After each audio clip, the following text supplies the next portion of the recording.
ಪರಪ್ಪನ ಅಗ್ರಹಾರದ ಮತ್ತೊಂದು ಕರ್ಮಕಾಂಡ ಬಯಲಾಗಿದೆ. ಪರಪ್ಪನ ಅಗ್ರಹಾರ ಜೈಲು ಒಂದು ರೀತಿ ಮದ್ಯ ತಯಾರಿಕೆ ಕೇಂದ್ರವಾಗ್ತಾ ಇದೆಯಾ ಅಂತ.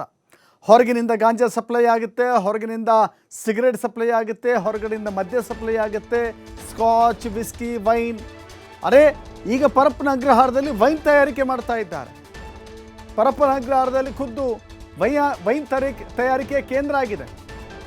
ಕೈದಿಗಳೇ ಮದ್ಯ ತಯಾರಿಸಿ ಜೈಲಿನಲ್ಲಿ ಭರ್ಜರಿ ಪಾರ್ಟಿ ಮಾಡ್ತಾ ಇದ್ದಾರೆ.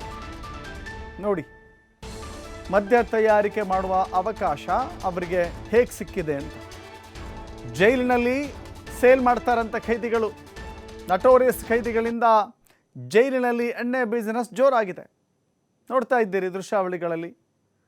ಬ್ರ್ಯಾಂಡ್ ಇಲ್ಲ, ಯಾವುದೇ ಬ್ರ್ಯಾಂಡ್ ಇಲ್ಲ. ಇದು ಸೆಲ್ಫ್ ಮೇಡ್ ಬ್ರ್ಯಾಂಡ್. ಇದು ಪರಪ್ಪನ ಅಗ್ರಹಾರದ ವೈನ್. ಇದು ಮೋಸ್ಟ್ಲಿ ಅದಕ್ಕೆ ಹೆಸರು ಕೂಡ ಪರಪ್ಪನ ಅಗ್ರಹಾರ ವೈನ್ ಅಂತಲೇ ಇಡಬೇಕಾಗುತ್ತೆ. ಒಂದು ಬ್ರ್ಯಾಂಡ್ ಮಾಡಿದ್ರೆ ಒಳ್ಳೆಯದು ಅಂತ ಕಾಣಿಸುತ್ತೆ. ಜೈಲಿನ ಒಳಗೆ ಮಾತ್ರ ಅಲ್ಲ, ಹೊರಗೂ ಕೂಡ ಮಾರಾಟ ಮಾಡಿದ್ರೆ ಪಾಪ ಜೈಲು ಅಧಿಕಾರಿಗಳು ಇನ್ನೂ ಸ್ವಲ್ಪ ಜಾಸ್ತಿ ಹಣ ಜೇಬು ತುಂಬಿಕೊಳ್ಬೋದು ಅಂತ ಕಾಣಿಸುತ್ತೆ.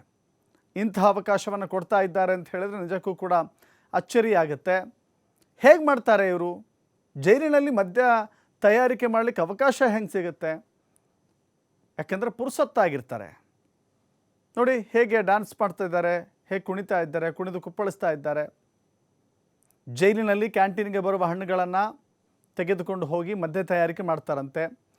ಸೇಬು, ದ್ರಾಕ್ಷಿ ಮತ್ತು ಅನಾನಸ್ ಹಣ್ಣುಗಳನ್ನು ಜಜ್ಜಿ ಮಿಕ್ಸ್ ಮಾಡಿ ಬಳಿಕ ಬಾಟಲಿಗಳಿಗೆ ಶೇಖರಣೆ ಮಾಡಿ ಭೂಮಿಯೊಳಗೆ ಇಡ್ತಾ ಇದ್ರಂತೆ. ಭೂಮಿಯೊಳಗೆ ಅದು